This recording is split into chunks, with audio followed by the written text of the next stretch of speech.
Erev Torah B'tai. I want to tell you something interesting about going to the mikveh. So, there's a rule like this. When a person goes to the mikveh, he's not supposed to have something which is Chatzitza. What does that mean? Something which comes between the water and him, so the water cannot get into his body. This is a problem. So there's all kinds of things, that a person has to understand about that. I mean, first of all, I'm not sure if any of you go to the mikveh, the men, if you're going or not going, whatever. But the men, today, are they really obligated to go to the mikveh in our times? The answer is no. Why is that? Because we don't have Bet HaMikdash, we don't have Tuman Tahara, we don't have these things, So that which we go to the mikveh today is just a minhag, because we want to be tahor, right, and all these things. What happened was like this. In the times of the Second Temple, that there was a takana that was made, it was a decree which was made by Ezra Sofer.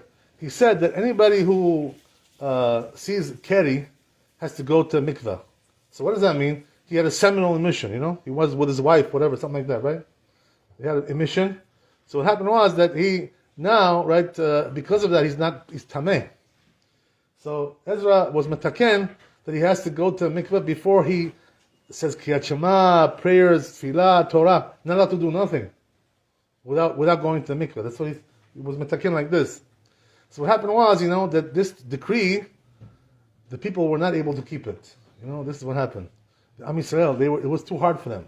They saw, that it was too hard. Can you imagine every time, a person goes with his wife, he has to go to mikveh, he can't do Kriyat Shema, he can't do tefillah, he can't do Torah, nothing. So it makes life very difficult like this. So what happened was that since they saw that this takana was not able to stand, people were not able to deal with it, so therefore they nullified, they bottled it. So it became batel. This is what happened. There is a rule like this, by the way, which is a very, very common rule, very, very serious rule, which is that any gezerah which was made by the rabbis, in the tzibur, and they were not able to keep it, they have to bottle the meaning of the gezerah. It has to be bottled. So this is exactly what happened with this gezerah. So therefore today, we don't really have an obligation to go to the mikveh, the men, because they bottled the gezerah. So now, right, if a person, was with his wife, had the zera, came out, of his body, right, it makes him tameh. So you can still go, to the Beit Knesset and pray. You can, say Kriyat Shema, right? You can learn Divrei Torah. There's no isur, there's no prohibition about this nowadays, But if a person is smart, and he doesn't have time to go to mikveh every day, who has time for these things? I mean, it's hard. Every day go to mikveh, every time you're with your wife, you have to go to mikveh. So what you do is, if you're a smart guy, take a shower, for like 5 minutes, and you're tahor. How is that, right? What, shower is mikveh? It's not mikveh, right? A certain portion of the water has to come out. Right. And there is no mikveh. So here's the thing, right? Interesting thing is that even though shower is not mikveh, but it says in the Talmud, Masechet Brachot, there's another way to purify your body besides the mikveh. There's another way. You know what it is? You take tisha kavim, 9 calves of water, and you pour it on your body, and you're tahor. Also, this works. That's what it says in the Talmud. So therefore, when a person takes, right, the shower, right, 5 minutes, he has that. He's got it. But there is no rainwater inside. Right, you don't need rainwater for this. You can use regular water. Yeah, you can use regular water. I want to tell you something interesting since you asked this question, as you know, right, in the mikveh, the rule is, that you're not allowed to use tap water, right? You cannot turn the tap, and fill up the mikveh like that. It's not kosher. It has to be combination. So why is it not kosher? Why? What's the problem? Because the hot water. Huh? It's a natural. So the answer is like this. The reason why tap water is no good is because the rabbis were gozer, They said that you have to use water which was not moved by human beings. It was not drawn, moved, right, diverted, whatever, all kinds of things like this. Not allowed to do that. So that's tap water. When we open the tap, it gets like you're moving it to you, like this, They're sending it from the company, right, the water company, and they're sending it through the pipes. So when you open it, and you're bringing it like this, it's not kosher, this water, because you're moving it around. This is the reason why. So rabbinically, the rabbis were said that don't use this water. But from the Torah, it's kosher. This water. Torah says it's kosher. But the rabbi says not kosher. Pure water. Tap water. Tap water. Yeah. From the Torah, it's kosher. So that's why, a lot of mikvaot, there are some mikvaot, for men, not for women. For men, that they don't have a kosher mikveh. They just take tap water there. You know why? Because for a man, this is kosher. Understand? It's not kosher for a woman. Why? Because the man is just minhag today, They don't have really, as we said, right? Tesha Kavin also. If you pour Tesha Kavin, you take a shower, you're also tahor for the man. Can I go to the ocean or river? Good question, right? Yeah. So the truth is, that the ocean, right, the beach is 100% mikveh, No problem. Combination. But you got to put your whole body in there, Right. right? Right? You have to be naked for it? Huh? That's a good question. You see, that's the thing. Do you have to be naked or not? Right? He knows because he helps me to do my conversions. He knows how we do it. he's my bedin, right? Nisim. No, so I'll tell you what the rule is. The rule is, if the clothing is loose, the water goes in there. It's okay. The only problem is when the clothing is tight, then the water cannot get in. So it's not kosher like this. But the rubber is not the problem? I'm sorry? The rubber that holds the swimsuit? The rubber that holds you to the body that... Right. shows. So if it's loose, it's okay. If it's not too tight. You know what I mean?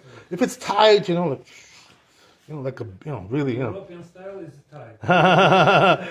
Yeah, you're right. I guess you're right. I don't know. I don't keep up with these styles lately. I'm not really sure what's going on, but I trust you. You know what you're talking about. Whatever, right? So that's the thing. So if the clothing is loose, it's kosher. That's what we do with the converts. How do we convert them? We don't want to see a woman, naked, going to mikveh. It's not tzniut. You know what I mean? It's not tzanua. So we tell them it's to put on a robe.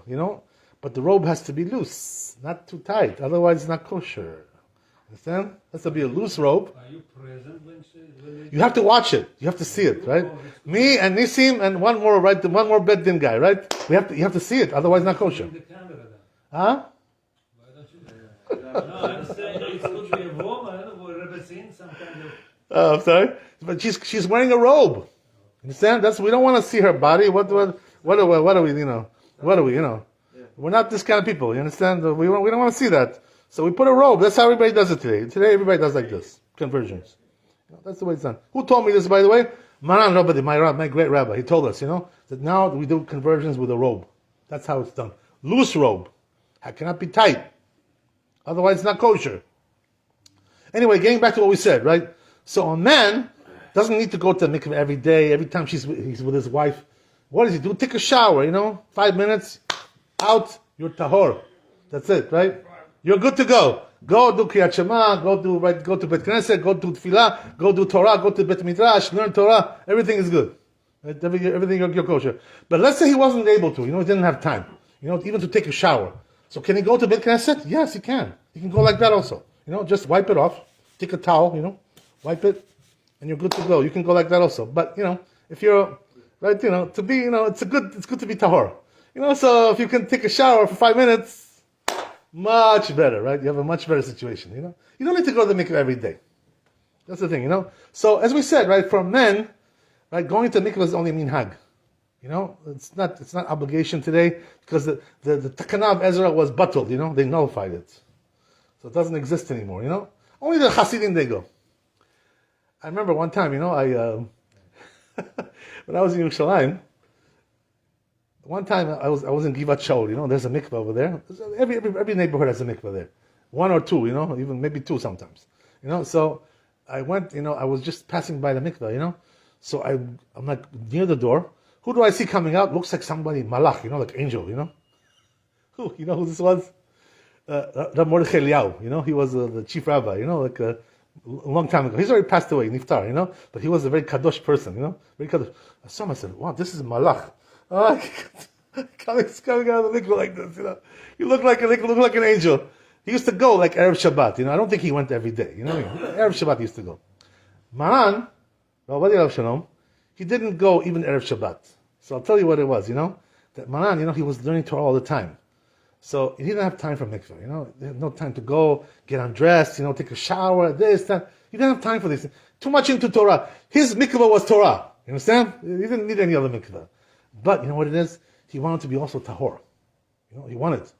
So you know what he did, right? He had, he was involved in politics, So he had a guy there who was a minister, minister, of a Saraprim, interior minister. So he had, this guy was his Talmid. So he told him, he says, do me a favor, go to the city hall, right? Iriyah, we call that over there. And get me a permit to make a mikveh in my house. I want to make a mikveh in my house. You have to get a permit for that because there's a lot of sewage, the pipes and all kinds of things. You need a permit for that from the city. Otherwise, they're going to arrest you for that. They're going to fine you, right? So he tried to get him. He couldn't get him. They couldn't. Can you imagine? Even the minister couldn't do it. They wouldn't give him a permit, so he wasn't able to do it. So he wasn't going to the mikveh every day. Man, I don't know what he was doing exactly. But definitely not every day. Definitely not every Shabbat. He wasn't doing these kinds of things, right? Because why? As we said, right? You don't need it. A shower is enough. It's enough to be tahor. You don't need anything more than that. So you're good to go, Baruch Hashem. But what I want to tell you is like this, right? Before we finish. A woman, though, right? She when she goes to mikvah for nidah, for tahara, this is not just a minhag. This is from the Torah. This is something much, much more important, right? You can't compare one to the other. It's not the same thing, If a person lives with a woman, right? She didn't go to mikvah, cut off from the Jewish people. Lo aleinu, isur karet. It's a very heavy isur, very heavy problem. And the children come out damaged. They come out all kinds of problems. Yetzahara, Hashem Yirachem, right? All kinds of problems, all kinds of issues. Hashem should help us, right? So you don't want to do that. Right? Don't bring children like this, into the world. Bring them with a mikveh, Make sure your wife is going to the mikveh. And make sure she knows how to do it also. There are rules about this, how to prepare, all kinds of checkings and all kinds of things. But women, that's from the Torah. So it's very, very important, Ochin glavni, this, right, this rule. Now, here's the thing, right? There was a woman, like 2 years ago. She asked me a question like this. She went to vacation, down, like in the south, the Bahamas or something like that, these islands over there, So there they don't have a mikveh. They don't have, and she had to go to mikveh to be with her husband at the time of the vacation, So she asked me, says, what do I do? How do I do? First of all, I told her, like you said, right, you can go into the beach, and go into the water there. You can do the mikveh there. So there was a Chabad there, in that place. There's a Chabad. So the lady, the Rabbanit, or the Rebbetzin of the Chabad is going to go with her into the water to check to see if her head is inside, everything, right? So she agreed to go do this. Can you imagine? She agreed to go into the water. But the thing is like this, a woman, when is she supposed to go to mikveh? At night or in the daytime? At night. He knows, right? She's supposed to go in the nighttime. Daytime is not kosher. Lo kasher. She has to go at night. That's why all the mikvahot, they open at night. But you see that, right? In the daytime, they're not open. Only for men. But anyway, so what happened was, right, that she was like telling me, I'm afraid to go, into the mikveh at night, in the ocean. Can you imagine? It's scared, no light, no nothing. You don't know what's going on in there. So, I told her, I said, listen, you know what you do like this. Okay, if you're afraid to go at night, so after Shkia, after the sun goes down, for this halakha, it's considered to be already night. Shkia. But there's still light. You can still see, So I told her, go right after Shkia, like this, And this is the way to do it. You go, and you dunk in right away, as we said. And then she had another question, which was, she says, she has like these artificial nails. She puts on, or also, right, exactly, acrylic. The question is this chatzitza in the mikveh, does that, stop the water from getting in? This was a question that she asked me, And also, a woman who has nail polish, is she allowed to go into mikveh like that with nail polish?